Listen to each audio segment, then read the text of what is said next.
So, John, what is the longest conversation you've had with an inanimate object? An inanimate object. Do you count?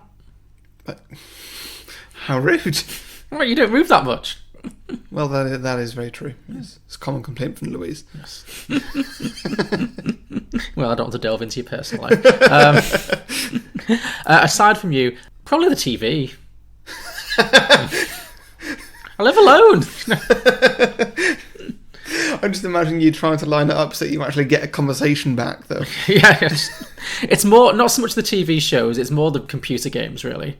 The Switch games, I tend to spend a lot of time Animal shouting Crossing. at the screen, Yeah, or just making conversation with my neighbours. Yeah, you know. Yeah. Right, sure. Yeah, that makes sense. Okay, it's perfectly normal in a lockdown. Yeah, no, sure. I'll take your word for it. Some films are fine just the way they are. Other films sometimes take it way too far. But really, how bad could it get? Let's go beyond the box set.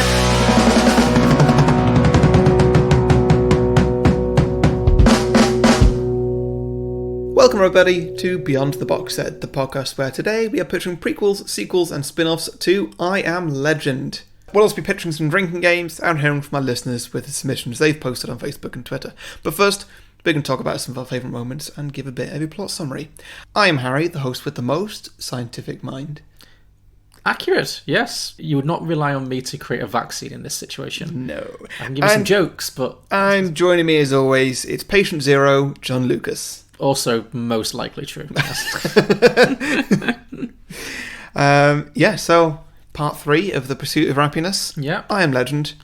I Am Legend. Yeah, so this is I'd seen this one before, actually. I know this one. This is a big hit. This is one of the more well-known non-franchisey Will Smith films. Yeah. It's... Watching it back this time...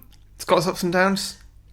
I'll be honest, I was a little bored. Bored? Yeah, right. like, it's not a complete snooze. Like, there's a lot of it that works. Yeah. And there's lots of stuff in this film that I find quite interesting, but I don't know, it didn't quite fully hit the spot for me. I mean, we have been completely inundated with apocalypse movies. That's too... Again, I was and this was, I'd say, sort of near the front of that wave. Yes. Like, it was not by any means the first apocalypse movie, but just like...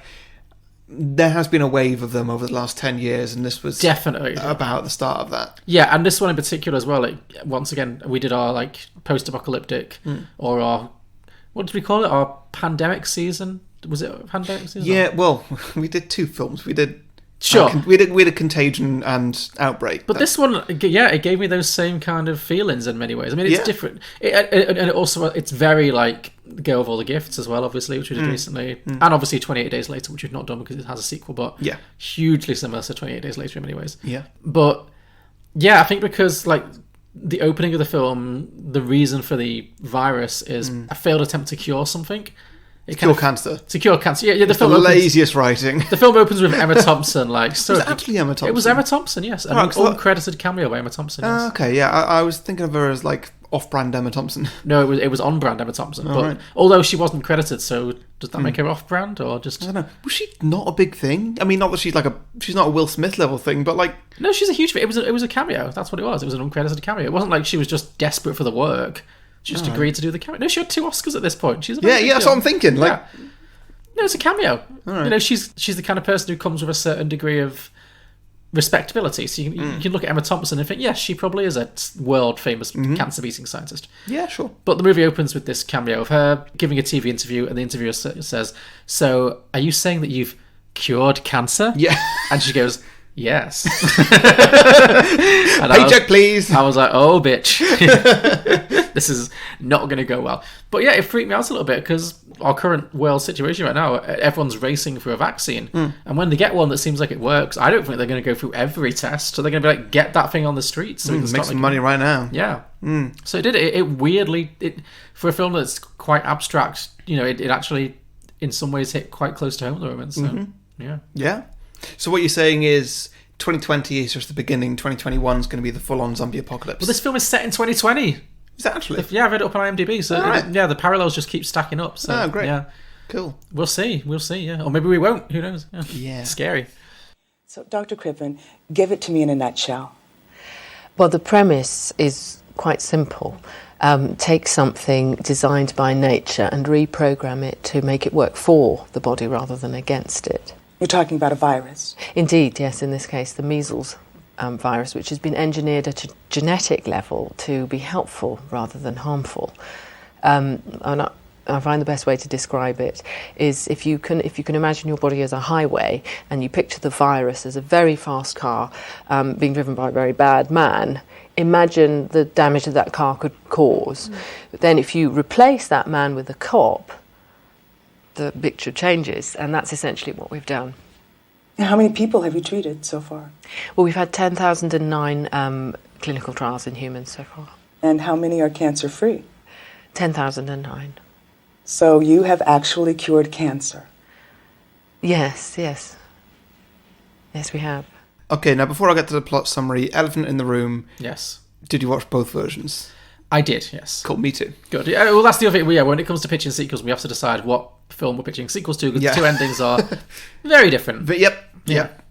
And, well, we'll get to them. We'll discuss them when it arrives. Okay, so it starts off, like you say, with Emma Thompson curing cancer. Yes. And then hard cut 3 years later. Yeah, and the world is fucked. Or New York City is, anyway. We're in New York City. It's immediately obvious that there is nobody around. The apocalypse has happened. Like, there's bushes growing through the roads and all that sort of stuff. And, then Will Smith drives along in this racing car. Mm-hmm.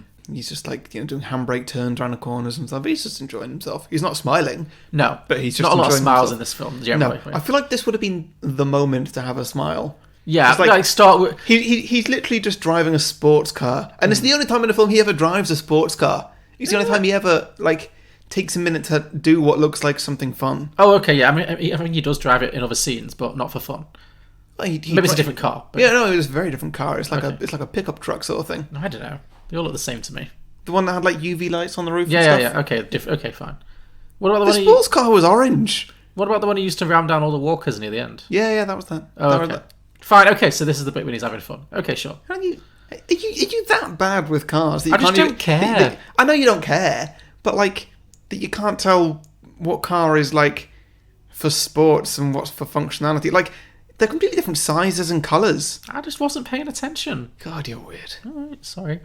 Let's see. So what happens? Will Smith's driving his Will Smith is driving his car. He has a dog in the passenger seat. Not strapped in. No, that's a good point. I was like, how is this dog not getting flung through the windscreen with all these handbrake turns? Yeah. No, I don't know. That was really irresponsible for that poor little dog or big dog. But, yeah, given that is literally Will Smith's only friend in the world. Yeah. Well, literally the only person who is alive to Will Smith's knowledge is that dog. Yes.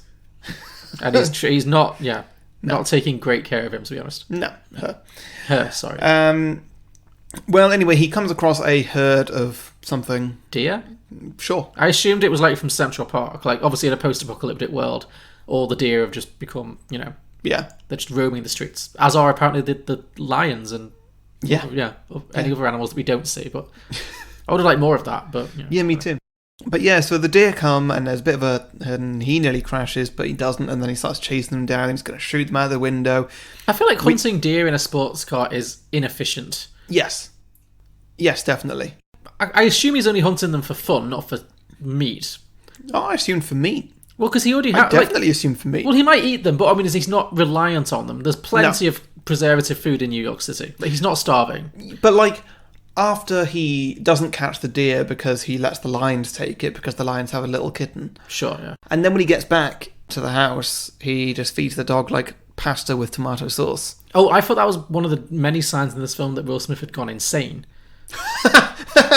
No, seriously, because yes, he definitely is insane by this point, and he is doing everything he can to keep his mind intact, in some way active, and he's got some mad tactics for that, which we'll get to. Yeah, but feeding a dog vegetables, I think he just didn't have any other option. He didn't have any other food, hence why he was going hunting deer. Is dog food not the kind of thing that he just keeps? You'd assume, but this film doesn't get everything right, does it? Well, no, it's not really. No. Fine. But no, I thought that was one of the weird things he was doing, eat your din-dins, eat your 5 a day, eat your vegetables, or you won't get to bed. And, that seemed like crazy person behaviour a little bit. He's projecting I think from its kid onto the I dog. think he did say something like, "Sorry, I couldn't get any meat for you," or something like that. Maybe. Sorry, okay. couldn't find you. You have to eat vegetables today. Sorry, maybe tomorrow. Okay, maybe. I don't remember that, but I don't know. It's not a big thing. No. Yeah, then he gives the dog a bath. I got the impression that he was just doing it every day because I didn't see that the dog was dirty in any way at all. Yeah, no, I think that's part of his, like... Well, they say that people who go into solitary confinement and stuff, they say that the most important thing, if you are, like, whether it be prison or whatever, if you're isolated, the most important thing to keep your mind from going completely insane is to have a very strict routine that you do every day. Right. So that poor dog probably is, like, all washed out, like, every day. Yeah. Full shampoo and set. Like, Yeah. And then it's a hard cut. There's a lot of hard cuts in this. Yeah. Drink for hard cut. Yeah, then it's a hard cut to him lying down in the bath, spooning his dog Yes. while listening to all the zombies outside after closing all his windows, closing all his Yeah, he's living in, like, a strong safe shutters. house. Yeah. He's made a little fortress for himself out of a New York townhouse. Yes. But yeah, so then he just goes out and sleeps in this bath, spooning the dog. Yeah. I'm just like, How does that make him safer? I'm just thinking, yeah, is that every night? Sure, that Like, makes do- him tired. Do you feel like emotionally comfortable in there? Yeah. Maybe he does, yeah. Yeah, maybe he does, sure. But like he wakes up in a bed. Yeah. Oh, that's true. So maybe he just moves in over the night, yeah. I don't know, like this wasn't a special day. No. Like this is the first day that we see, so it's just a normal day. Mm-hmm. Like just go to sleep in a bed like a normal person. Like it'll be good for you. Your back will live. So yeah, he's sleeping in a bathtub for unclear reasons. Yeah. And he's living in this safe house because in the outside world, in the daytime, he can do what he wants. So he can drive around with shooting deer from his sports car, whatever. Yeah. But when the sun goes down, these zombie creatures roam the streets. It seems. Yeah. Or more like vampires than zombies, I'd say. Like, Yeah, they're a definite mixture of the two. Yeah. Like I was saving this because I was like, you know what, let's try and do this for like zombie season. But then I was like, actually, they're not quite zombies, are they? Because like they can't come out in the daylight. They're not like UV light. They're vampires. But then I watched this again. I'm like, they're not quite vampires either. no, it's kind of its own thing. They're yeah. definitely something in between. like mutants, maybe. Let's say they're mutants. Yeah. Which I think kind of excuses this film from not saying the word zombie. Sure, that's okay. Yeah, it didn't annoy me anywhere near as much as it annoyed me in like The Girl with All the Gifts or any other zombie movie you could think of or TV show. Yeah. I mean, this one does have its own name for them, Dark Seekers. The Dark Sea, which is silly, but It's silly, but like you know immediately what you mean. I gave it a pass. Yeah, yeah, it's fine. Yeah. So yeah, then the next day he goes out driving and finds another deer. Starts hunting a deer with the dog, and the dog's chasing the deer, and the deer runs into a dark building. Right? Yes. So through an open doorway into a pitch black building. And from Will Smith's reaction, you know immediately they're like, "Oh, that's clearly where all the monsters are." Yes, they're obviously allergic to sunlight in some way. They're like the little kids from the others. Like they just can't go in. Yeah. And like Will Smith calling the dog's not coming, and I think that the scene that follows is the best part of the film. It's a very good one. It's very tense. Yeah, Yeah, I think it's as tense as A Quiet Place. almost. Yeah, I would say it almost gets there. I don't know. I don't remember personally any part of this film being like as hand in mouth as like some of the best bits of A Quiet Place, but I can see what you mean. It's in along the same lines. Definitely. Yeah, I was genuinely scared. Well, I was terrified by this when I first watched this film back in whatever year it was. How old were you? I don't know. When was this film? Came out maybe about a decade ago, like 2010ish. So Okay, well then I'd have been about 2 or something. yeah, sure. You are now 12. Yeah. But no, watching this week, like I got scared by that scene. Like I was on edge and like not comfortable with it. Yeah, so Will Smith goes in. He's got a rifle with him, but yeah, he goes in. Everything's lit up by just the torch on his rifle, which makes everything scarier. Yes. There's a lot of blind corners. He can't see very much. It did feel very computer gamey. Oh yeah, it did. Especially with the badly CGI'd, but we'll get to that. But the badly CGI'd villains definitely added to the video game-ish feel of this film. Yeah. I mean, at this point, it's fine. Yeah. Like genuinely, like you don't really see much of them. Like most CGI, keep it in the shadows and it's fine. Once you put them in broad daylight, it's a problem. Yeah.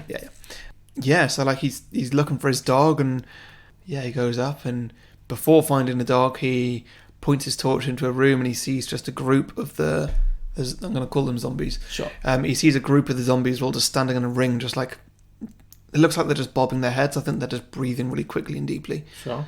And like he is terrified, like he is dripping with sweat, and Will Smith plays this very well. I think this is one of the better Will Smith performances. Yeah, I agree. Very, At least the first half of this film. Yeah. The second half of this film is very take it or leave it because it all just unravels too much. But yeah, like at this point, you're like, he is bringing it. Yeah.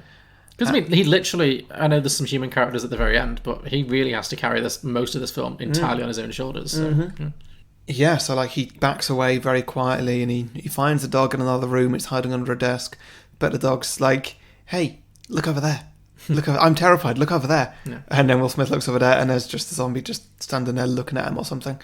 And, begin the chase sequence, essentially. Yes. The Will Smith manages to get the dog out and because he's climbed some stairs. How does the dog actually get it? Does the dog jump off a first-story building as well? I can't You don't see. The dog just climbs out a small little hole. Yeah. And you don't actually see what happens there. But Will Smith runs through a blacked out window, but luckily one of the zombies has already jumped on him and is about to like rip him to shreds when he jumps out the window into broad daylight. Will Smith falls and lands on his back, but the zombie breaks his fall and he gets up and the zombie just dies there moments later. Because of the sunlight. Yeah. Will Smith looks at the front door and then one of the zombies comes out and just looks at Will Smith. Its skin starts to burn a little bit and then it goes back inside. And like this is either the main zombie or it's the only face that they could afford. Yeah, because it's... Yeah, I did find that confusing because they all kind of do look the same. Yeah. This is potentially the biggest problem with this film is that the zombies Look identical. They don't look interesting. Like Yeah. they're all very CGI looking. I wish they'd done this, and I say this every time we have like a CGI heavy film, but I would love to have seen a version of this film where it's practical. Yeah. Because I just think it looks more personality-wise. Like, Yeah.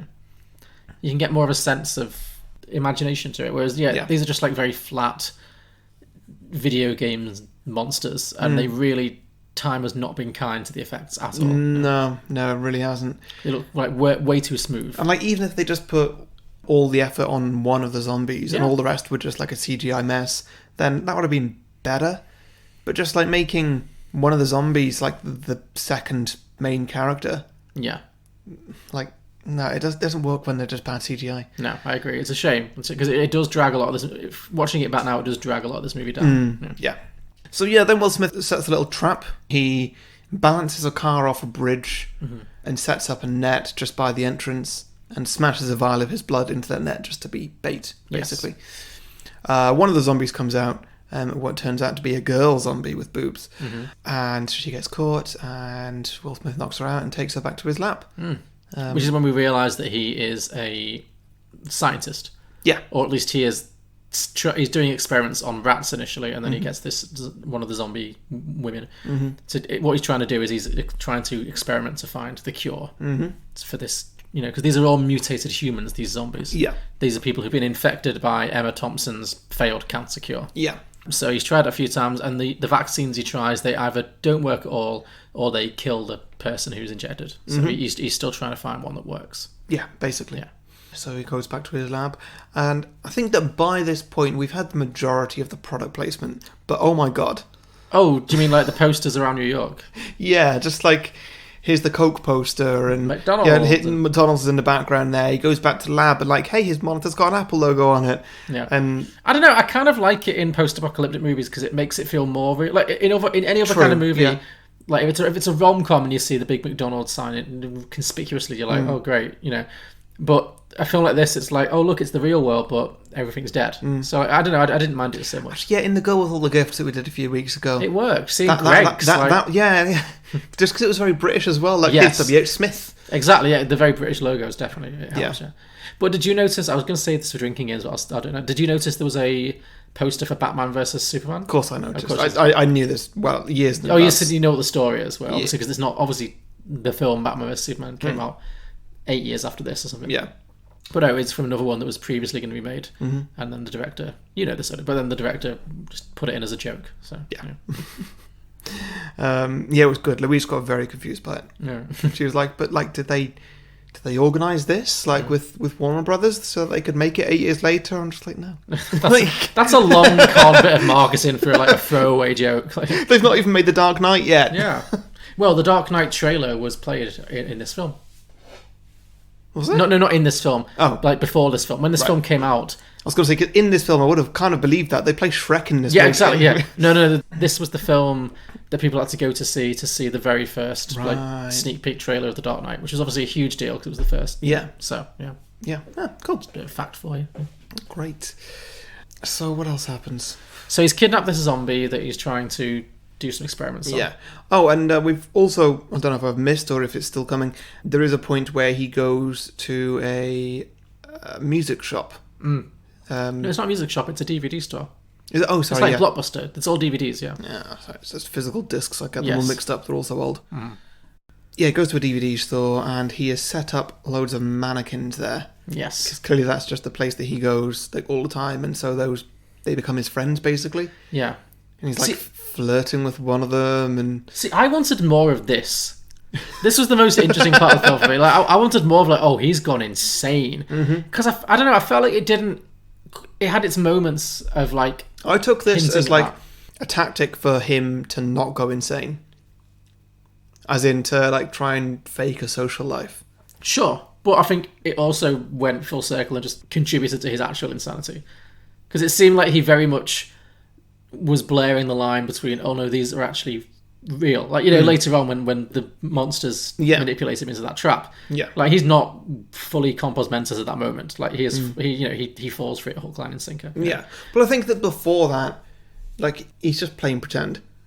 Do you reckon? Like, yeah, I don't think that he was actually going insane. I think that, like, if suddenly he was pulled back into the real world or whatever, he'd actually be fine, like, mentally.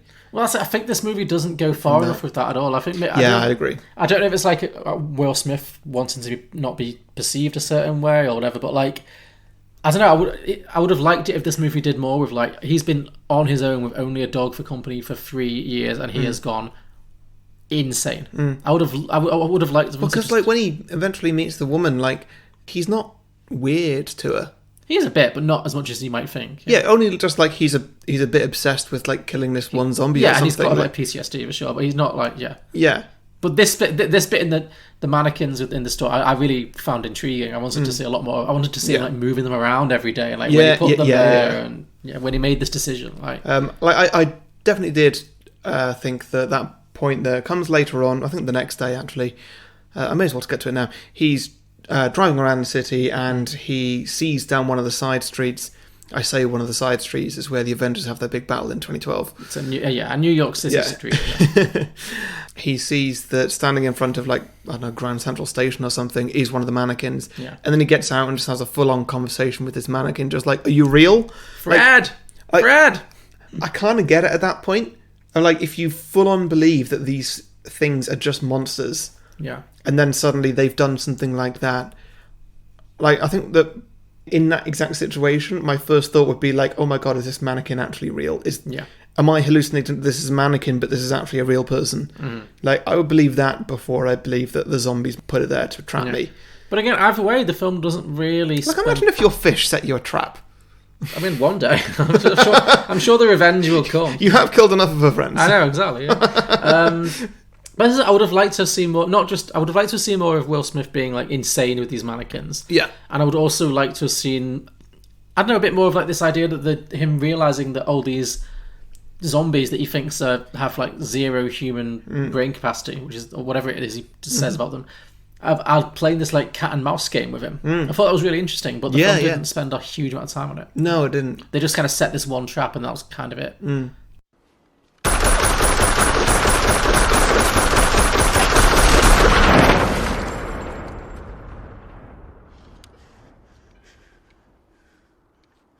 Damn it, Fred! Damn it!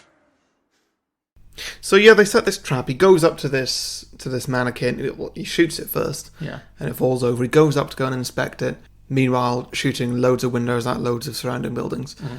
And he stands in front of it with his feet just like a few millimeters in a puddle. By the way, his dog's there as well. And then he just looks sideways and he sees a car falling off the side of this bridge that he's standing on. Yeah. Or raised road or whatever it is. Which, the second that happened, I'd be like, jump out of that puddle now. This is definitely a trap. I don't know if it's just the way this film was shot so that we knew exactly what was going on there. But I feel like if I was in that situation, I'd be like, oh my god, that's a trap. Oh, sure. Yeah. Like, I'm standing in a very, very black puddle for whatever reason, and there's a car moving that's just falling off a bridge, which is literally what I did yesterday when I trapped the thing. Yeah, I'm sure. I think you would have done better than Will Smith in this situation, sure. Yeah. Yeah. Like, he wasn't even deep in the puddle. Just one small step and he'd have been out in the puddle. Yeah. I don't know. The puddle only matters to us because the camera's, like, zoomed in on it, though. Yeah, I know. But yeah, either way, a sheet or whatever just rises up from underneath the puddle. I mean, God knows how. What is it? Oh, no, it's a little rope in the puddle, isn't it? Yeah, it's a gets him around classic, the ankle. like, noose. Yeah. No, I It's like a rabbit trap. Yeah. So yeah, this little noose gets him around the ankle and just lifts him up really quickly, so much that he falls over backwards, smacking his head, knocking him out, and then he just... Yeah, he gets knocked out while he's hanging upside down. Yeah. He wakes up hours later, his watch alarm is going off saying, "It's sunset, go home!" Yeah. And his dog is saying very much the same thing, but with more swear words. And yeah, he wakes up, realises the situation he's in, gets his pocket knife out. Yeah. Now, I know he's concussed, so Yeah. I get it, but the speed at which he moves at this very crucial moment when it's clearly a race against time Yeah. bothered me. Yeah. I was like, get a fucking shift on, man. There's urgency here. The sun is going down fast. I mean, I guess you've got to try and work out what's going on. Like, Yeah. Because you're concussed, you've been upside down for hours, so all the blood has gone to your head and probably leaked out your head hole. Yeah. Your head hole. With the cut that he's got on his head. Yes. Yeah, so like he's probably really struggling to work out what's going on. Mm-hmm. No, I can accept it in the world of this film. But... Yeah. And then he's got to try and work out, okay, how do I get out of this as well? Yeah. Like, okay, knife, cut that, and then I'm just going to like fall 2 or 3 meters and land directly on my back and somehow be okay. I guess this is the scene that justifies the scene earlier on where there's like a random 5-minute montage of him doing crunches and pull-ups. Oh, yeah. Yeah, I forgot about that. Because at first I thought, like, okay, what is this telling us? I guess he's staying in shape because it's a dangerous world out there. But then in this scene when he like demonstrates he can do very controlled, like, full body crunches to cut himself down, I was like, okay, fine. Yeah. I would not be able to do that. So, Yeah. Fair play, Will Smith. Yeah. Yeah, so he cuts the cable and he falls and he lands directly on his back. I know his back takes some abuse in this and I'm just film. like, oh my God, how would... Like, he would not be okay to walk or crawl or anything after that, regardless of the fact that in the same movement he stabs himself in the leg. Yes. Like, fully. And he's like 50. Yeah. Yeah. Well, it's like Tom Cruise. We don't think about that. No. Yeah, so like everything's gone wrong for him there, and the sun's going down, the dog's barking at him, and he can see that, you know, there's a broken window into a very dark building right next to him, and he's just like, well, this is clearly a trap, and they're clearly going to come and get me the moment the sun goes down, which is like a minute from now. Well, we get that like the little sliver of sunlight on the street thing. Yeah, that's like just shining through the skyscrapers. Yeah. He starts crawling back to his car. His dog slowly follows, but then also out of the building comes one of the zombies, and then it sets some zombie dogs on him. Yes. Which stop by the light, and it's just kind of like it's a barrier. Yeah. Really, isn't it? A barrier that's very quickly going down. Yeah. And It's good tension. I enjoyed it. yeah, it was all right. It wasn't as good as before. No. In that warehouse, but yeah. And his dog Sam, she's trying to defend him basically by just barking at these dogs from a seemingly safe distance, but very much not. Will Smith crawls back to his car as quickly as possible, which I love. Quick crawling in films. It's always so shit. And he gets there a bit too late. He does manage to shoot up all the dogs, and so they all die, but not before Sam gets bitten. Yes. And as we have previously mentioned in this film, he is immune, but dogs are not. Don't know how he knows this, but hey, it's true. Maybe he had maybe he had a whole pack of dogs at one point. Yeah. That was the last one. But yeah. yes. So poor old Sam's been bitten. Yeah, so he takes them back to his lab and does some tests on her. Well, just like checks her eyes and her lips and stuff like that. Injects her with something, just like a maybe. An attempted vaccine, yeah. Yeah, which does not work.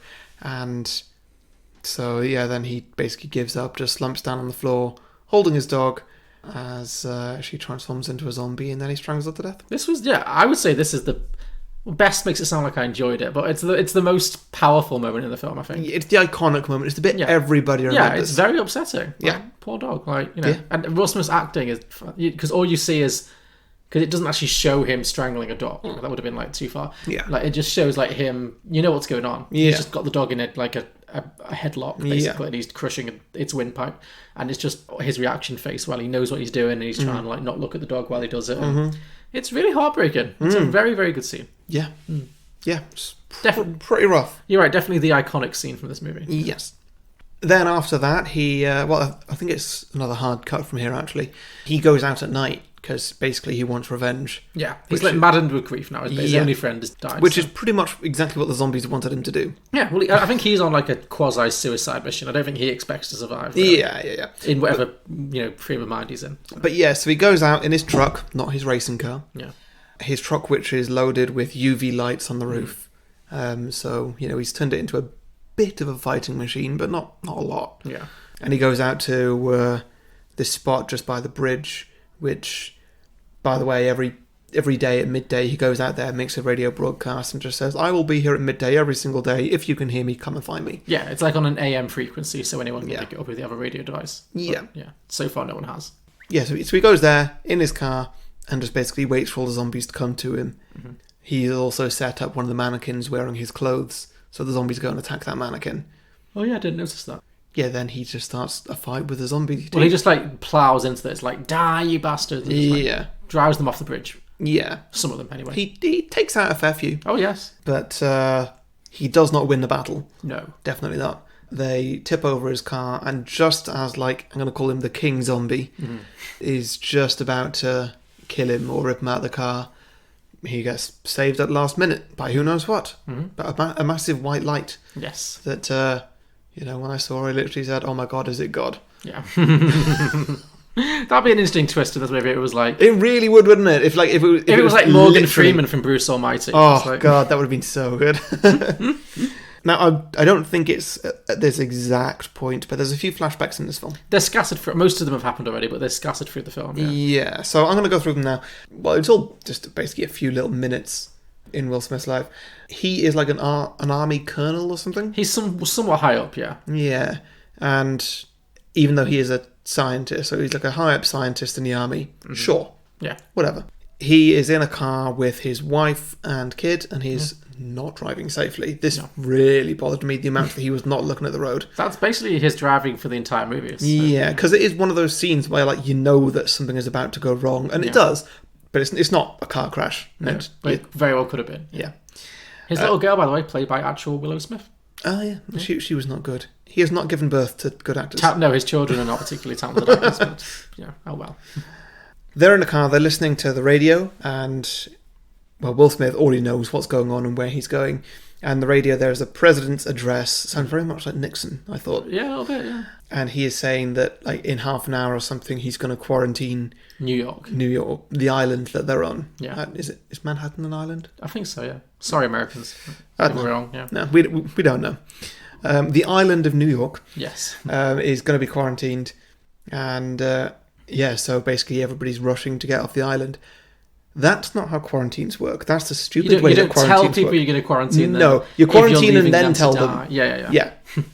It's just ridiculous. But he's trying to get his wife and his daughter out, essentially. Yeah, I mean, he's been given permission to do so because he's quite high up, even though he's planning on staying. Yeah. Wife, daughter, and little puppy Sam. Little puppy Sam, yeah. Yeah, just so you love the dog even more. Yeah. Do you know that when Will Smith was making this film, he liked the dog so much that at the end of the film he tried to buy the dog? Okay. But the guy who owned the dog was like, "No, that's my dog. I'm not selling you my dog, Will Smith." But Will Smith really tried. Wow. He probably offered her a lot of money. Anyway, so they eventually do get to this port. Really, it's at the bottom of a bridge, Brooklyn Bridge, maybe. Who knows? Yeah. Famous New York bridge. Everybody would recognise it. And they get to this port here, and it's basically a passport check, but they scan people in the face just to see if they're infected or not. Yeah. Again, which we're literally having right now. Yeah. People do a temperature check before you go into a public space. Did I? It's scary, yeah. Have you not had one of those yet? No. We had it the other week. We went to the pub, a beer garden, on Sunday after the park. Yeah, they do it in the Apple store as well. Did they? They take your temperature, they put a finger across your head, and if you're over a certain temperature, you can't come in. Right. Yeah. So again, this film, weirdly relevant to coronavirus times. I mean, I'm sure there's a lot of similarities to any apocalypse movie. Yes, sure, but this one in particular, I don't know. Yeah. Coming up next on Beyond the Box Set, The Road. The Road. Oh yeah, I mean, I've thought about it, but Don't you dare. have you seen it? Yes, I've seen absolute veto. Immediate veto. Okay, it is very Pre-veto. It is very bleak. I'll give you that. It's got nothing going for it, nothing fun for it. No, that's true. Have you read the book? No. The book's worse. Why'd I read the book? I don't know. The book's even more upsetting. Like the film tones it down. Anyway, so he gets to this port and they go through passport check. He and his daughter are fine. His wife is not. And, there's a big old argument there, of course. And then Will Smith is like, I am Colonel William Smith. His name is not William Smith. No. Scan my wife again. Just scan her again. I order you. And then scan her again and she's fine. And then I'm like, great, okay, let's go. That was a weird, false... Yeah, they would not... They still would not let that person through. No, you scanned off once, and then, the second time, I guess the first time was a mistake. What? Yeah. This is a global pandemic. Yeah. The bitch isn't getting out. No, definitely not. Maybe that's why spoiler alert, she does not get out. And maybe that's why. Maybe they're okay, well, we'll just have to blow up the helicopter. Yeah. So, yeah, then the two of them are getting into a helicopter with the puppy, and that's the end of flashback 1 or 2 or something. Like, we don't come back to it for ages. There's quite a few. They're all quite short. They're kind of sprinkled liberally through the film. But they're all the same bit. Yeah. And then the final flashback is after they've said goodbye. The helicopter is taking its sweet time to take off. Oh yeah, at least 3 flashbacks for it to actually leave the ground. Yeah. After Will Smith has had to leave because it's going too fast. Yeah. And then we hear some military planes going past, some jets, and they literally just blow up the bridges. Yeah. That are around lots of people and probably have people on them as well. Oh yeah. The bridges are just literally being blown up and destroyed. Yeah. This is a very, very intense lockdown. Oh yeah. So yeah, then at that point, okay, shit is going down. They're going to be lucky if this helicopter takes off. Helicopter just across the bay, the next port or whatever, the next dock. It takes off, but loads of people try and jump on it. Mm-hmm. Is that what happened? Yeah, I wasn't sure if they were infected zombies that tried to jump on it, if they were just people, I don't know. Mm-hmm. But yeah, people jumped on it, and that helicopter starts crashing, and we cut away just before it hits the helicopter with Will Smith's family. But there's no way it wouldn't have hit. His wife and child are dead is what we're getting from this. Yeah. Yeah. I think that the film chickened out by not showing it. I agree. Because it would have given Will Smith another acting moment. Yeah, no, I agree completely. I think it was strange that it caught at that exact moment. Although, maybe it's more effective if it's left in your imagination. Yeah, that's quite possible. Yeah. I don't know. So anyway, back to present day. Mm-hmm. Will Smith has been saved by God. And, in the form of in the form of a single mom from Mexico? Yeah, basically. Yeah. I don't know. Who takes him back to his place. Yeah. Don't know how she knew where he lived. Maybe she. I took it that they'd been tracking him for a while. Maybe, yeah. Yeah, keeping an eye on him, I don't know.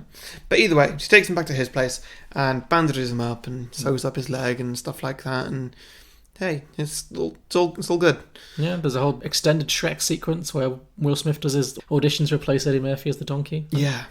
That was weird, right? Yeah. They showed a lot of that film. I was thinking that it's supposed to say that he's watched a lot of Shrek in his 3 years on his own. Maybe there's only 6. Even though he's got a whole DVD store. He's got the whole of Blockbuster to work through. Maybe Shrek's his favourite. I don't know.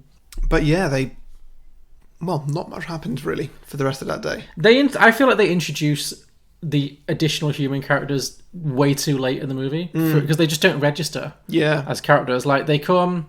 They save it. The dog dies. The woman and her son turn up. There's a couple of little scenes. The alien zombies attack, and Will Smith has to protect them or keep them hidden. Don't bring aliens into this. Sorry, the zombies attack. But yeah, it's kind of not that I think this movie should have been half an hour longer by any means, but I don't know. It just didn't.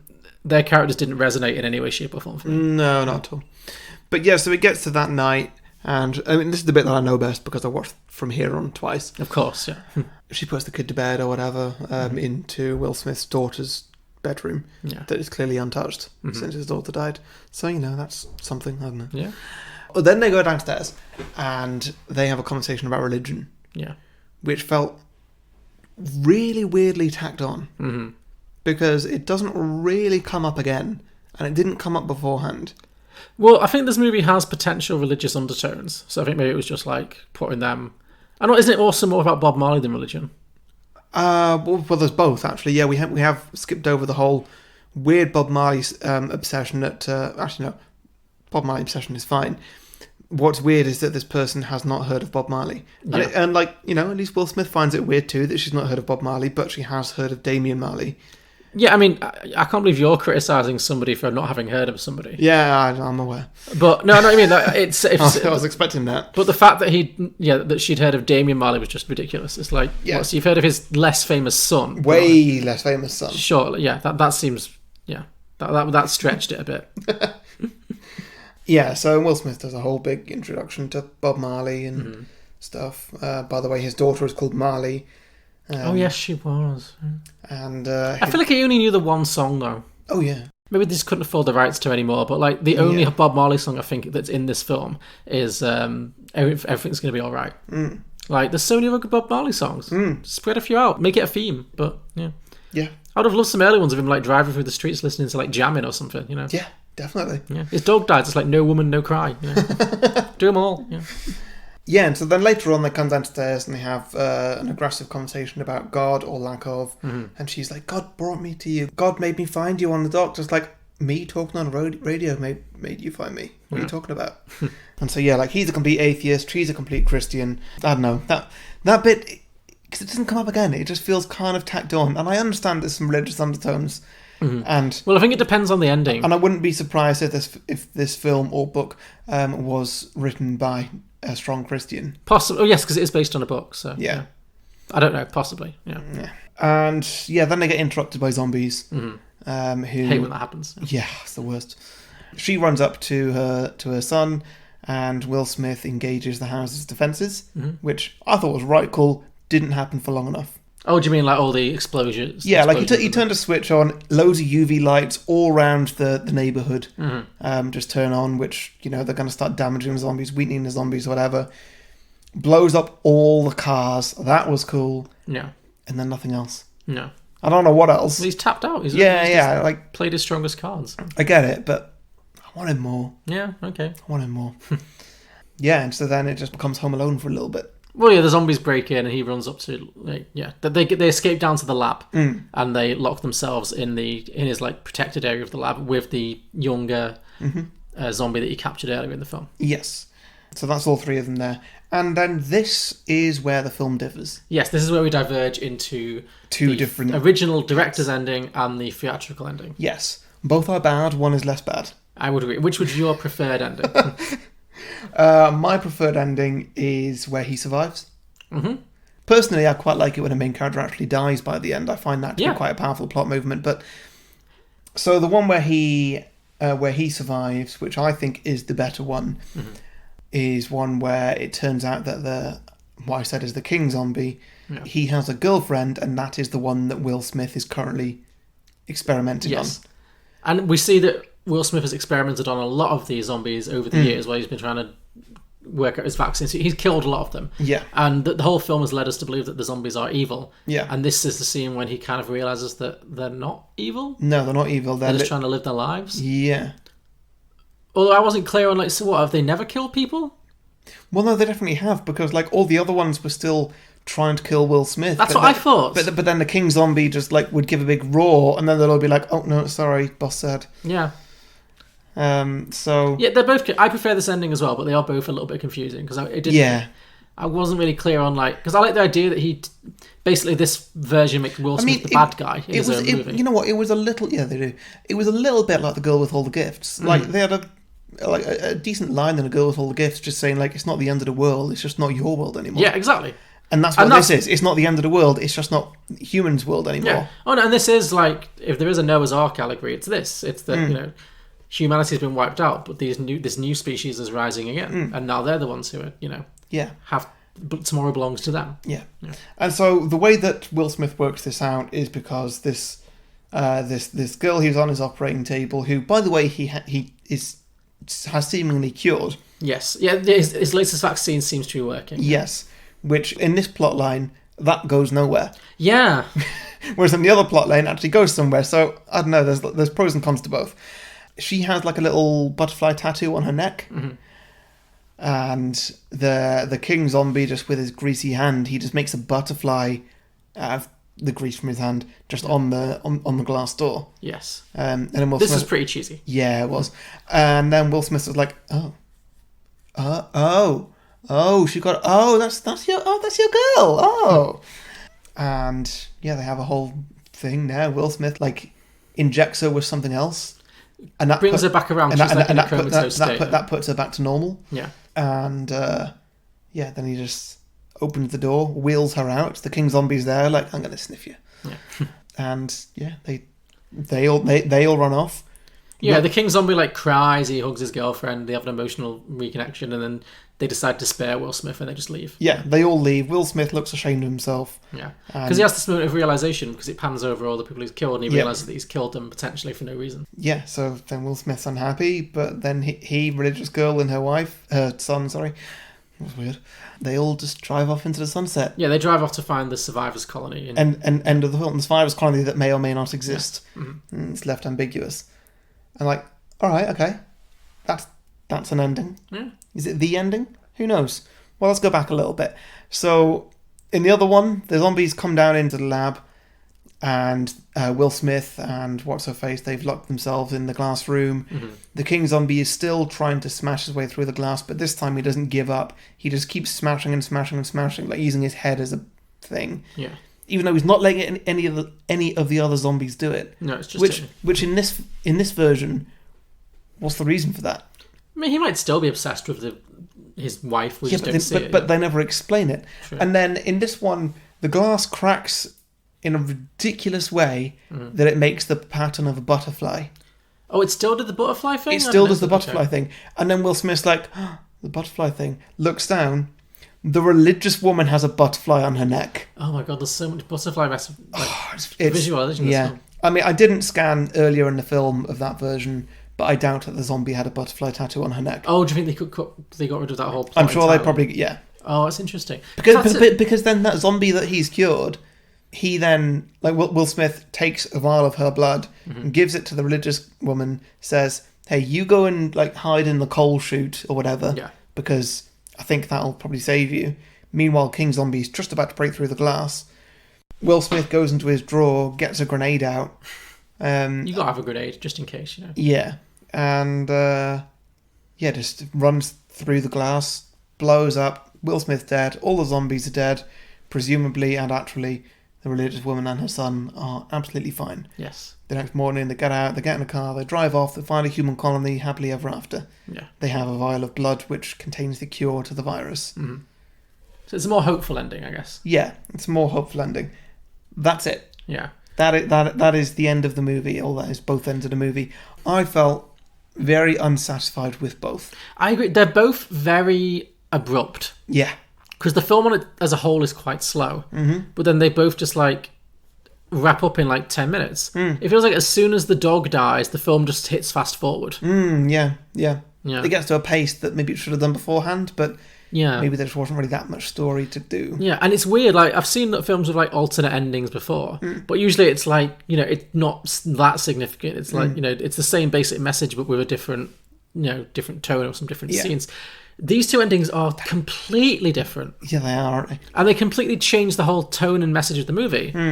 Because in one, Will Smith is not like evil, but he's like becomes the villain. That one's the better one because it gives you more for what the zombies' motivations were. Like it justifies them having that smart moment of like trapping him earlier. Yeah, that makes no sense in the context of the version where the zombies just get blown up. Yeah, because in that one, by the end of the movie, they're just monsters. Yeah. And there's no personality for the king zombie. Like he's just another zombie. Yeah. Like why is he in charge? It doesn't seem to make like nobody knows. It's not a thing. Yeah. Whereas in this one, where he has a girlfriend, it all makes sense. Like, okay, so they've moved on. They've built a society. They're smart enough to actually trap Will Smith. He's having a relationship. You know, he's having a little bit of something every night. Yeah, it's like because I think like one of the main themes in the film is Will Smith's like his obsession with still believing he can fix this because he blames himself for this problem that's like wiped out the planet. Yeah. And he will not accept that he can't fix it.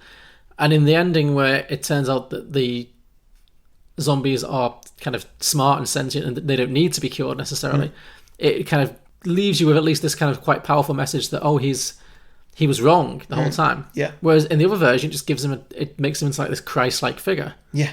He does the noble sacrifice and he dies, and everyone else lives happily ever after. Mm-hmm.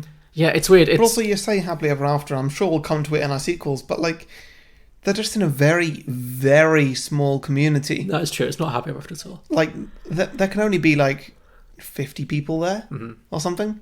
But it's hope. It represents hope. You know. I guess, but like, if 50 people is all that's left of humanity, that race is not going to survive. That's not how inbreeding works. You can't just get away with that. I think 50 you could do it if you were very careful. It's not like there's 2. I guess you'd need to be very, very selective. Yeah. I don't know. Probably. I don't know. Well, yeah, it represents hope, I guess. But yeah, it is. It's a shame, like, that this movie was so derailed by test audiences, like, because that's why they changed it. Because the ending in which Will Smith is the villain, like, audiences didn't like it. They did a test screening, but I feel like these test screenings that they do, it never really works out. It always just seems to make films more bland. Yeah. I wish it had just stuck to its guns and had the one ending. Yeah, I agree. That original ending is the better one, but it's still not great. It's not great, but I don't think it's a great movie. It's a good movie. It's not a great movie. Yeah. But yeah, one ending at least makes it all feel consistent, and the other ending is just kind of, it chickens out, and it makes the whole film kind of pointless. Mm-hmm. It's really, the theatrical ending is really unsatisfying. Yeah. Yeah. And I think you'd think that even if you didn't know the other one existed. You'd just be like, well, that was a bit of a crap ending. But the fact that the other ending is like out there and loads of people have seen it just makes it even more obvious that the cinema ending was... I think it would have been better if that woman was introduced earlier. Definitely. We just don't get enough of her. Or like, who cares? Yeah. Who gives a shit what happens to her? Yeah, nobody cares. Yeah. Cool, shall we move on to drinking games? Let's. Okay, so first one I've got, I feel like it's kind of obvious one.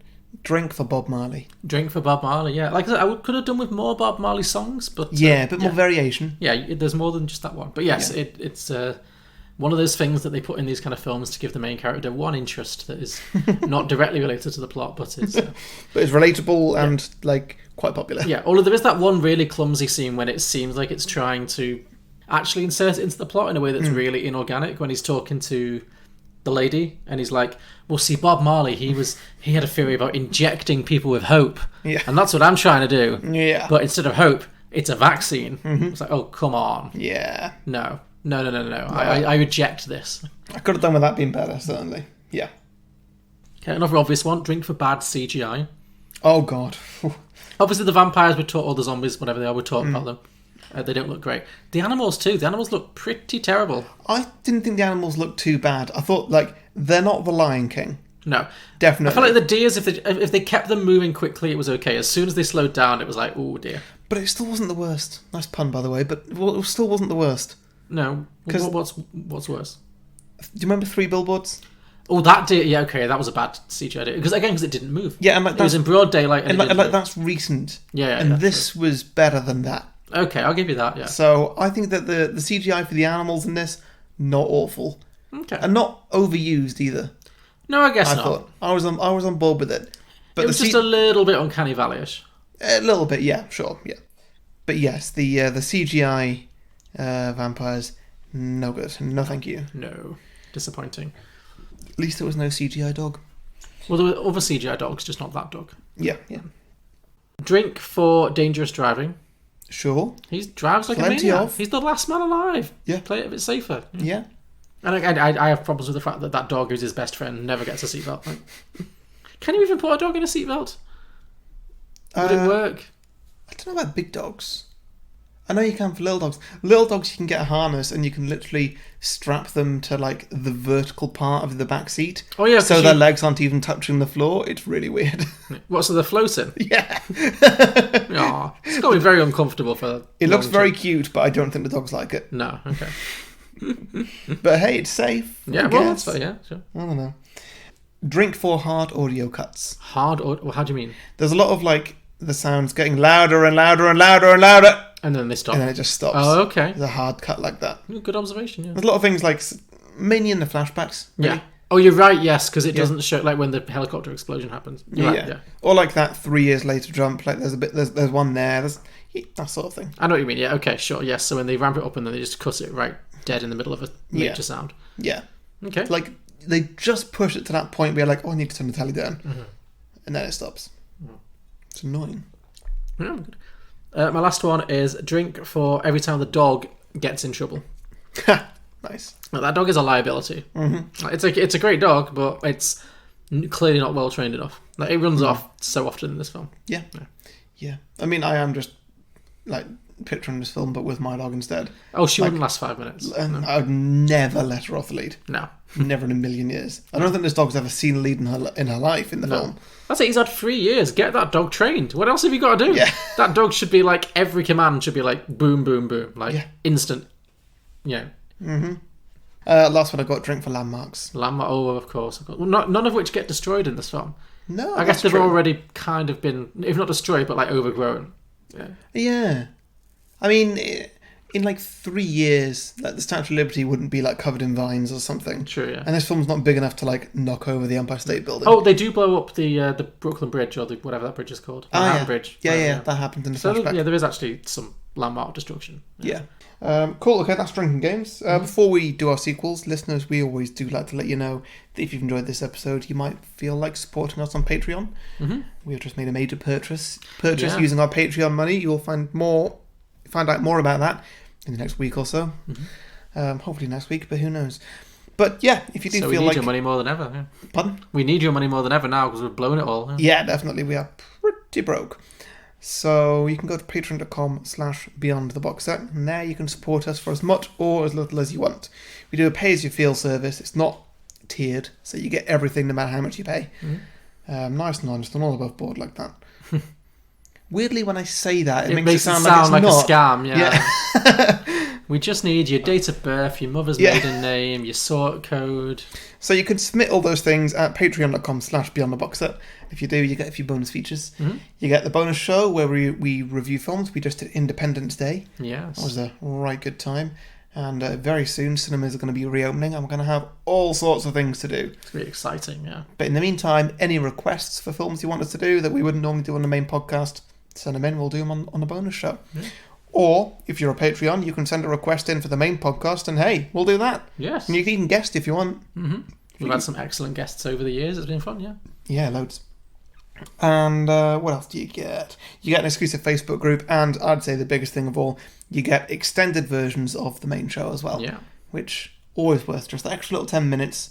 All the things that we found so funny that we couldn't let out to just regular public who don't pay anything. Exactly, yeah.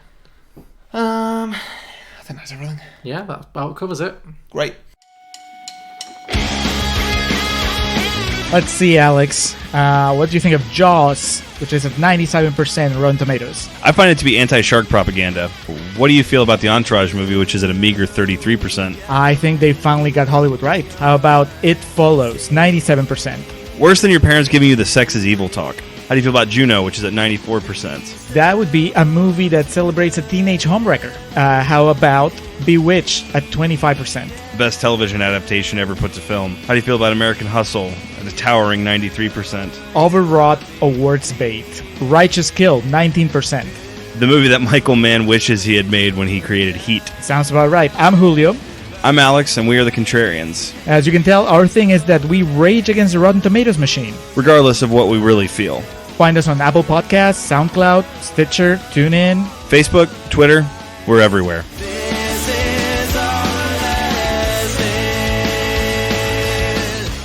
Right, sequels. So we're going to continue with our new, slightly altered format now, where we're trying to keep it a little bit fresh. So we've all come up with both of us. We've both come up with some small ideas, and we're going to kind of just like pitch them to each other and try and workshop them live rather than like just reading stuff out. So do you want to start with your first one? Okay. So the first one that I've got here, which is quite a standard one for zombie movies, so feel free to veto if you want to. Mm-hmm.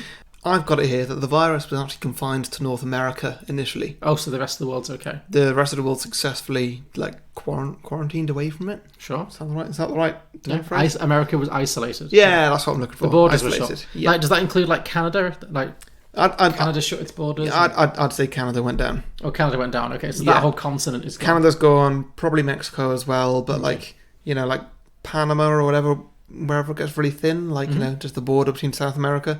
Maybe that closed it off. Okay. I don't know. Either way, it didn't get to Europe and Asia. Good. and anywhere else in the world that exists. But now there has been an outbreak in Paris. Oh no. Where does it go from here? Okay, so it's an outbreak in Paris. So is Paris going to be quarantined? Definitely, yeah. Okay. For some reason, my brain immediately went to Gerard Butler's in Paris. Great. Okay. Is that an actual film? Have I just like pulled from a genuine film? Because I'm thinking of like London is Falling and like Paris is... Well, Paris is Burning is different. That's like a drag film. That's not this at all. But I'm just imagining... Gerard Butler in drag against the virus. Yeah, you know what? Yeah, I don't know why that came to... But yeah, Gerard Butler is like...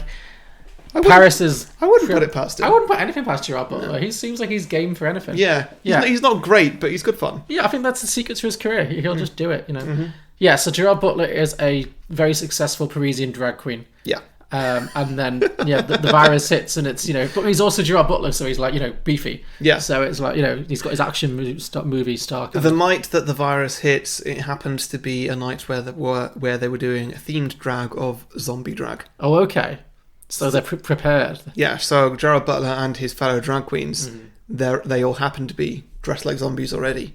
So they fit in. That's why the zombies don't go for them, and it's why they become the main characters. I like of this film. it. Okay, yeah, they can hide in plain sight. And they're just trying to get out of Paris. Yeah, basically. I like it, yeah. Yeah. Okay. Do you want to go anywhere from there, or just kind of leave it there? I don't know. What more can you say about that, really? What's the rest of the world doing? So Paris is like fully quarantined. So it's like him trying to escape from Paris, but maybe there's no way out of Paris. Well, yeah, I was just thinking that like now it's on like the continent of Europe. Suddenly the whole world, the whole rest of the world is like, oh my god, shit! Like this could be anywhere, and it's also on a major landmass that's connected to Asia and obviously Europe as well. Maybe it's a government conspiracy to isolate Paris. And I'm thinking of like plot lines for ridiculous Gerard Butler films, regardless of whether or not he's in drag. And so he realises this somehow, and he needs to send a radio message, much like the first movie, out to the world to be like, help us, we're being trapped, we're people and we're trapped in this city, by this quarantine. Right, okay. And then he needs to do it from like the perfect like spot for triangulation of radio signals. So he has to, like, in full drag, climb the Eiffel Tower. Climb it, like, the lifts aren't working. No, the lifts are out, all the energy's down. The stairs have been destroyed or whatever. No, he's Gerard Butler, he's climbing the Eiffel Tower. No. Okay. In full drag. Yeah. Heels and everything. Yeah? Yeah. Great, okay. And, it's being isolated for, I don't know, perhaps being isolated for reasons. Yeah. Well, because of the zombie outbreak. It is a thing, but... Oh, it's a cover-up. Oh, right. It's a thing, but it's being covered up. Oh, I see. So he's trying to get to the top of the Eiffel Tower to tell the rest of the world, hey, the zombies are here. Yes, and also that the millions of citizens of Paris are being sacrificed, which is, not fair. Yeah. So, yeah. Yeah. You could have a whole scene in the catacombs. Yes. No, I'm thinking all of the Parisian, it's got to have all the Parisian stereotypes. You've got to have the Arc de Triomphe has to be part of it. And, yeah. Maybe there's a whole fight with some stale baguettes, Yeah. Everything. Yeah. Stale baguettes. Imagine Gerard Butler, like, beating a zombie to death with a baguette. I mean, I'm more imagining Simon Pegg and Nick Frost doing that. Well, yes. But yeah, sure. Gerard Butler should be in a Pegg and Frost movie. Do you think? Yeah, definitely. Like, he should send up his, persona more. Okay. Yeah. Cool, okay. Do you have a title for that or not? Well, I thought it was like Paris is Burning already exists, but that was what I immediately went to for some reason. Paris Has Fallen, or... What's I Am Legend in French? Je suis... I don't speak French. Clearly. Yeah. Je suis... What's legend in French? Do you know? No? Why would I know? I don't know. Oh, it's just Legende. It couldn't be more stereotypical.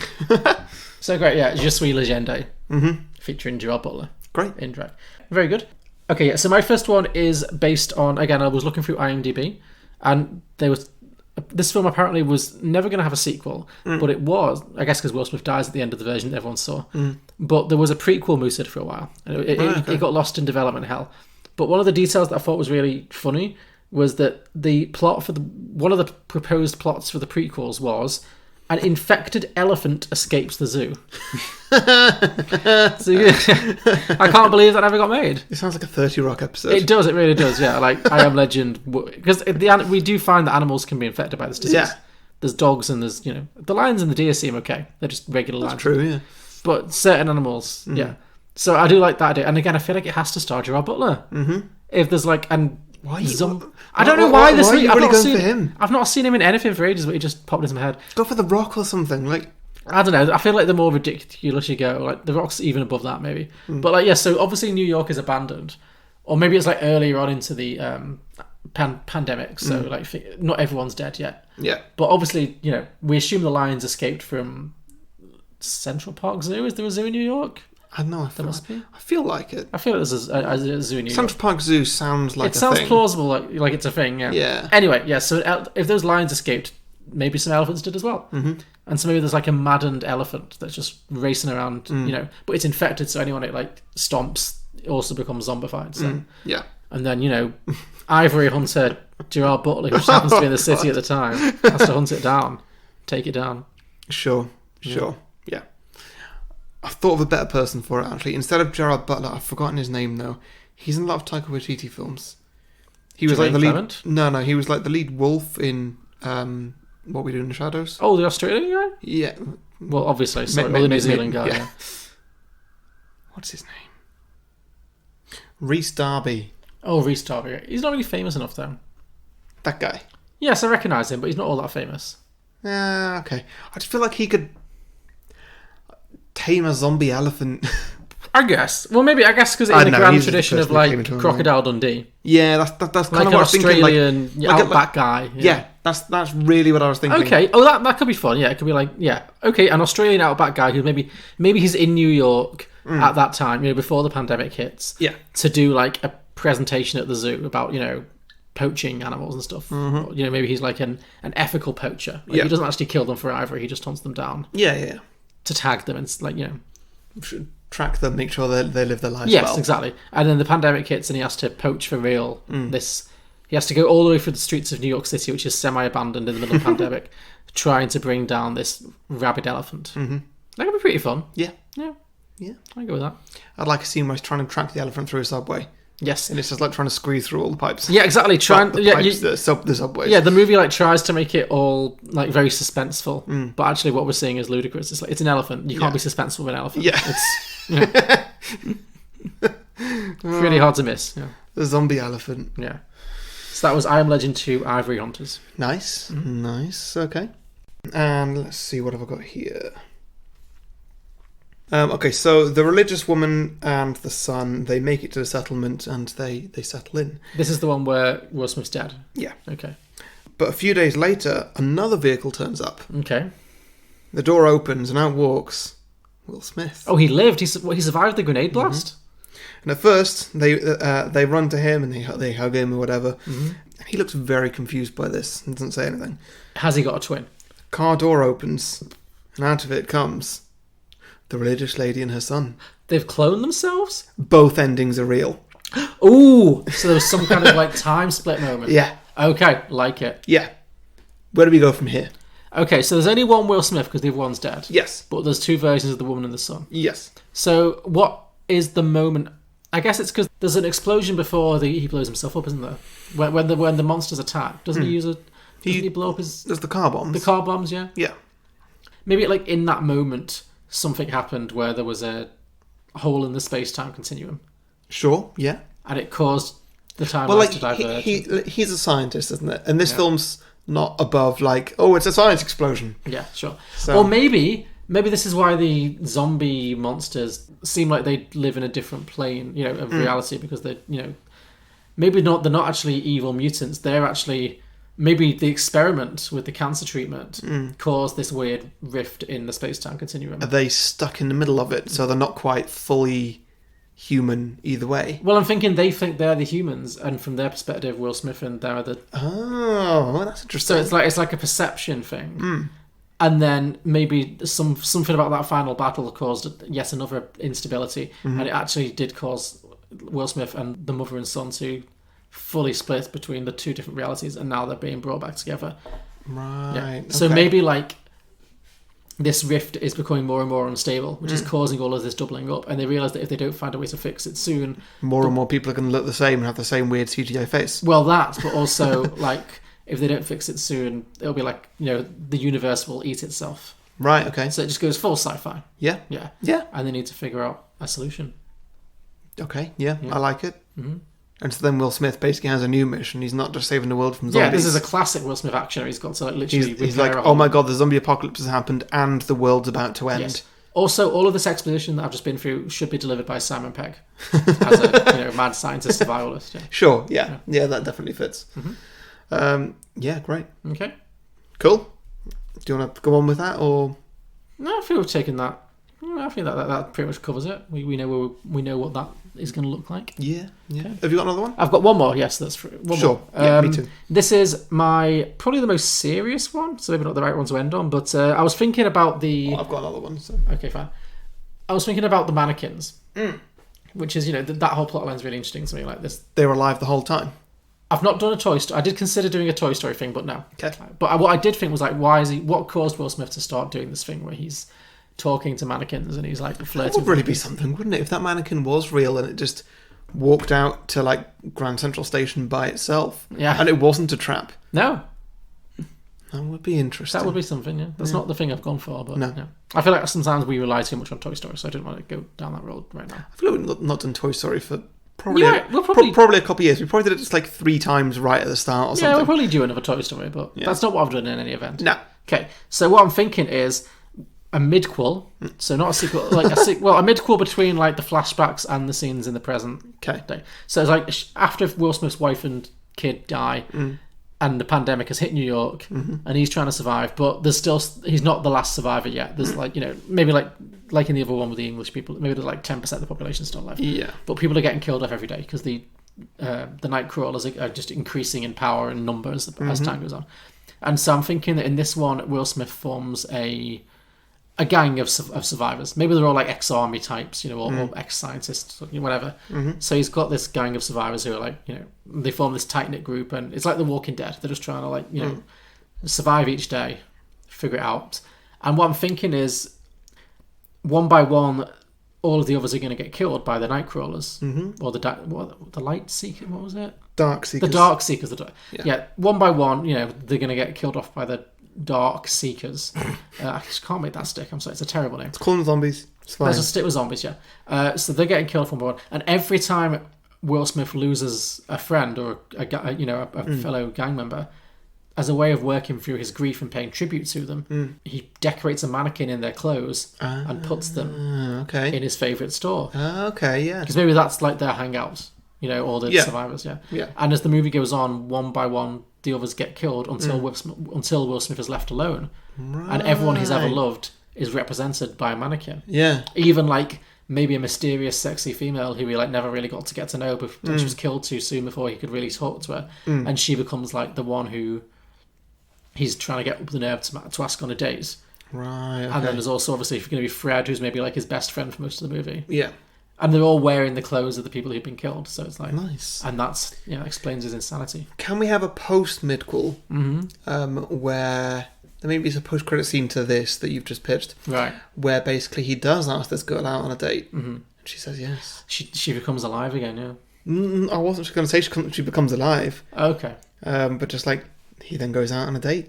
With a mannequin. Yeah, and he just like finds a restaurant and like, oh, you're already here. Oh, great. Well, do you have like a musical montage with all these romantic scenes, like like the Lady and the Tramp with the spaghetti thing, or whatever. But it's all just him and a spaghetti's just like taped to a mouth, and he's like, yeah, that could be fun. Yeah. Yeah, stuff like that. I think that could be fun. Cool. Well, that was I Am Legends 2. Legends Never Die. Nice, nice. I'll be honest, I've forgotten to come up with titles for all of these. Sorry. Hey, okay, last one I've got here. Okay. Religious lady, whatever her name is, makes it to the settlement with her son.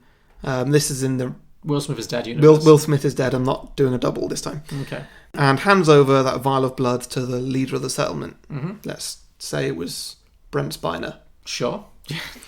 Explaining that the cure for the zombies is in this blood. Right. So, like, treat this well. We're going to have to extract the cure from this and give it to the zombies. Yeah, it's a game changer. Yeah. One problem. They don't have a scientist. Oh dear. Nobody knows science. Oh, so they have to like try and figure it out from scratch. So they just store the blood very safely until they find a scientist. Oh, okay. So they just go about their lives. Decades go by. Okay. And the humans... So it becomes like a sacred object, like the cure that nobody can access. Basically, yeah. Okay. Yeah. The humans, they eventually die out through inbreeding. Okay. You know, You're obsessed with this inbreeding angle. inbreed. I guess you are Welsh, so... Whoa! Yeah, I went there, you sheepshagger. Whoa! I've not come back to that one. See, I missed doing a podcast with Ross Rise to edit it, because then I could just, like, turn him down. Yeah. I can't do that to you. This is shit. You're shit. Anyway, decades go by, and all the humans eventually die out through inbreeding. You're still alive, because, you know, you're still... Yeah. Somehow kicking about in your late 200s or whatever. Sure. But anyway, many more decades go by, and even you're dead now. Okay. And now it's just fully societal zombies. Like, they've built their own societies. Sure. They're So the human race has been wiped out. It's just the zombies. Okay. Yeah. They find the human settlement and declare it an archaeological listed site. Okay. So they've fully evolved into fairly sophisticated beings. I'd say pretty much, yeah. Okay. They find the blood that's marked cure and send it to their leading science authority, because they're like, oh my god, a cure. Great. Because they're looking to find a cure for whatever zombie disease that they've got. Zombie cancer. Oh, okay. So that's just like regular cancer, but like, so it's, I guess, a regular sickness, but the cure turns them back into humans again. Yeah, they experiment with the blood, and eventually they move it up from rat trials to zombie trials, and like, hey, can we have like a zombified, I don't know, Helena Bonham Carter doing like a TV interview, like, have you cured cancer? Sure. Yes. Have you cured zombie cancer? Yes. Yes, Sure. I have. Yeah. Nothing can go wrong. Everything goes well, but eventually the virus does mutate and causes a human outbreak. Oh no. Oh my god, a human outbreak among the zombies. Something they'd only ever seen in horror movies before now. Even though everybody knows exactly what's going on, nobody refers to them as humans, because this film know what that is, yeah. it's what even though humans is what they're referred to in films, nobody calls them humans in this. Oh, I because see. It's like this that's film is far too up itself, so instead they refer to them as light seekers. Light seekers. Okay. Yeah, and that's basically it. It's just a zombie outbreak movie, but from the point of view of zombies. I like that, but they where the outbreak is humanity. Yeah, but they don't realise, because so much time has passed, that this is what's like. It's going back to what it was before. So yeah, you can still have like a Will Smith style hero and all that kind of stuff, but yeah, that's good. I like that. Yeah, very interesting. Great, that's all I've got. Should we do listen submissions then? Let's. All right. Well, I've got loads here that are just titles, so I'll just burn through them. So I've got I Was Legend. Sure. I'm Still Legend. I'm Still Somewhat of a Legend. Legend Forever. Somebody's just put some other grammatically incorrect title. I would have had something like, don't you know what kind of legend I am? Like, it just gets increasingly more desperate. Like, yeah. I used to be a legend, yeah. Look, I knew this bloke who was a bloody legend. There's I Am John Legend. Oh, that's good. Like, it's like the Rocket Man, but the John Legend story. Yeah. I Am Robot. Yeah. I like that one. That works. Okay, so then to the ones that have been a bit more filled out. Fidel Reyes. I've never said that name out loud before. Fidel Reyes, maybe? Says a spin-off called Will I Am Legend. Oh, yeah, I had that one as well. A Black Eyed Peas movie. Black Eyed Peas member. Will I Am is the only one living in the apocalypse. That could work, yeah. He's just rapping his songs, yeah. Gregor Lynott says, I'm Legend 2, the story of how they drove away at the end, even though apparently all the bridges have been blown up. It's a good point. How did they get out? Yeah, that was never mentioned. Nope. Plot hole. Bradley Kenneth says, I'm sure I heard back at the time that they were doing a sequel starring Bruce Willis oh my god. called I Am Myth. Is that really a thing? I have no idea. That sounds terrible. Doesn't it? Oh, I really would like to see that. Last one here I got from Frederick, French surname. I Am a Good Boy. I Am a Good Boy. Okay, this better be about the dog. It's a black and white prequel showing the world collapse through the eyes of the dog.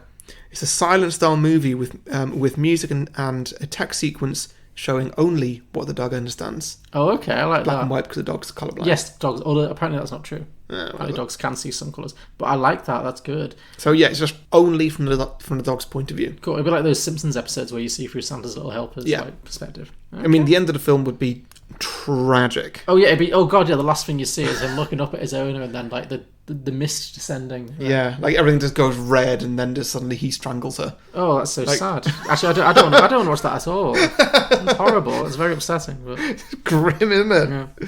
But very good. Yep. Okay, I have some as well. Zachary Lawhead just has an observation. He just says, "Man, did test audiences do this movie dirty by hating the original ending?" Agreed.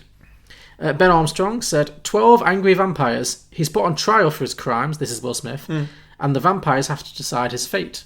So I guess that's the ending where he survives, obviously. Yeah. He gets arrested for, I guess, the zombie mass murder and put on full trial. That could be interesting. Nice, yeah. Dennis Fanning said, I am legend, I am. It follows the one man left alive in London.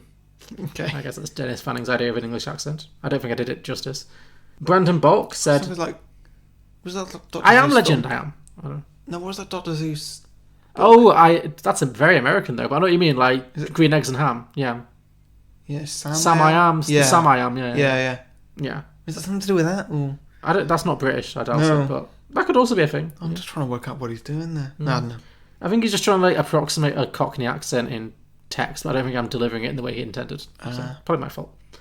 Not very good at things, are you? No, I'm not. Brandon Balch said, I am Legend 2. We finally got the ending right. Nikki Buski said, I would watch I Am Legend 2. It's just Will Smith and the dog, and nothing bad happens to them at all. They just keep each other company, which feels relatable during the 2020 pandemic. So, I think, yeah, a more hopeful version of this film. I think Nikki was after that. Yeah. Isaiah Hand said, I am Legend. People turn into pirates instead of zombies, and the rest of the movie is pretty much the same. Nice. So yeah, the infections just turns them into like pirates. So it's like, aye, Captain. So. But other than that, it's the exact same movie. So Yeah. every zombie in this film is basically Jack Sparrow. Right, okay. I can see What that. if Will Smith is Jack Sparrow and all the zombies are just like Barbossa's crew? That could work too, yeah. Because they're all kind of zombies in that film anyway. Do you think if Will Smith had been cast as Captain Jack Sparrow, his career would be in the terrible position that Johnny Depp's is now? Like, would we have been like burned out on Will Smith? Wow. No, because I don't think Will Smith's been that weird before. No, you're right. Yeah. Whereas, like, Jack Sparrow isn't Johnny Depp's weirdest role. No, but it's the bit where it's the one that made us all sick of him. I guess, yeah, because it's kind of like, whoa, I'm goofy. Yeah. Well, I don't know if Will five Smith, and a half films or I think whatever. that's it. I think Will Smith is very smart. He does a lot of franchises, but he knows when to jump ship. I don't think he would have ever done 6 versions of the same film. Yeah. He varies, though, Yeah. Will Smith. Like, I think that I mean, he should never have done Men in Black 3. That was a mistake. I don't think he should have done Men in Black 3. Suicide Squad, nobody saw that coming. No, yeah. That could have worked. You Yeah, got to give him a pass. definitely could have worked. But in hindsight, I think it's bad that he jumped from Independence Day to Suicide Squad, because I think Independence Day could have been a good movie. Yeah. He could have been the thing that saved it, but I don't know. No, you're right, yeah. That was definitely a miscalculation. Yeah. But yeah, I don't know. If this season has taught me one thing, it's that Will Smith has actually been in a lot of bad films. He has, but also that he's never bad in them, though. I've not yet seen like a bad Will Smith performance. Wild Wild West? No, I don't think it's his fault. Like, he's not good in it, but I think he does as well as is possible in a film that like gives him nothing. Yeah. Yeah. No, this season, even though I've not really like loved any of the films we've done so far, it's given me a renewed appreciation for Will Smith's like talent as a movie star. Yeah. So I don't hold any of those flops so far against Will Smith. We'll see when we come to next week, but Yeah. no, I'm not doing a flop. I'm doing a hit, but we'll see if it's like Great. yeah. Well, we'll get to that. That's what I thought I was doing this week, but it's really iffy. Well, it was a success though. The film was successful. Yeah. But yes, I know for like us, I enjoyed this film. Yeah, me too. I was a little bored of it, but I didn't like dislike it. It was fine. Okay, last 2. Simon, the depressed moviegoer on Twitter at depressed movie, said, "He, she, it are legend," in which Robert Neville, the Will Smith character, lives and decides to try and teach the vampire mutants some grammar. Hilarity ensues. I guess that's because the title "I Am Legend" is not grammatically correct. Sure. Yeah, it's not a great start. It should be called He, She, or They. Yep. And finally, Karina Dolahide at K Dolahide said, "Our legacy. The virus has mutated and constant booster shots of the cure are needed to stave off becoming Darkseekers." Oh, that's good. So like it's like the flu shot. You need to Yeah. like, have it every year in order to stop from becoming the zombie. I like that. I like that. Yeah, this is interesting, isn't it? So the boosters can only be grown in live Darkseekers. So that in order for the colony to survive, they must infect and imprison some of their own people. They can't just go out and find new Darkseekers? Well, I guess the idea is that maybe it's like a... I'm trying to think what's another example of this. It's like a society where they need to keep certain amounts of themselves in Like prison. Snowpiercer? Yes, exactly like Snowpiercer, yeah. So it's like they're not evil, but they are making very dark choices. It's the only way that they can survive. Yes. There's no right choices. Yeah, exactly. They can only make the wrong choice. Only wrong decisions, yeah. I like that. Right, That's good. yeah. Isn't No, it? I really like that. Interesting. Get Boon Joon-ho involved and I'm in. Yeah, this could be directed by Boon Jong-ho. Perfect, yeah. Okay, very good. A good one to end on there. That could work. Great. Okay. So thank you everybody for those sequel ideas. We ask for your listener submissions every week, a few days before we record, by putting posts out on Facebook and Twitter where you can post your ideas. So make sure you like and follow our pages if you don't want to miss out. To listen to more episodes of Beyond the Box Set, you can subscribe and browse our back catalogue on any podcasting platform, including iTunes, Spotify, Google Play, and many others, all of which you can also leave a 5-star review if you like. It also helps us to reach new listeners, so please do consider doing that for us if you haven't already. As mentioned before, we're also available on Patreon, which is exclusively for the people who would rate us 5 stars or more if they could. You can find all the relevant links in the description below or at beyondtheboxset.com. And next week, Harry, it's back to me. There's been a few we could think of. There's still quite a few we've not done yet, so there were a few that were in my mind. But I thought I'd do one I've not seen that was... I don't want to end it on a low point, so I don't want to do like After Earth or something. I was tempted, but I was also I don't know how much he's in that movie. Is it more like a... Is it like a stealth Jaden Smith? Big time. Which obviously didn't work out, but yeah. So no, I didn't want to do that. I want it to be a Fort Smith. So I looked. Yeah. So I thought we will do one of his more successful movies, but for whatever reason, no sequel ever appeared, and it's very much in his wheelhouse as well. So it's like maybe more so than any of the other ones we've done. Yeah. So you can probably guess where I'm going with this. iRobot. No. Oh man. I mean, maybe, but no. I was going to do Hancock. Oh yeah. Okay. Have you seen Hancock? Yes, I have. Is it good? Is it worth it? It's alright, yeah. Okay. I'm not vetoing it, yeah, but yeah. Cool. If you'd rather we did iRobot, I can redo that. But I don't really mind either way. Okay, we'll stick. Well, yeah, I don't know, I like iRobot. I feel like I've seen it. I've not seen Hancock, so. Sure. Well, let's do Hancock then. Okay. Yeah. So next week we're going to do Hancock. Cool. Okay. It's gonna be interesting. Yes. So join us next week, listeners, for Hancock. Yep. Thanks for listening, everybody. See you next week. See you next week. Bye.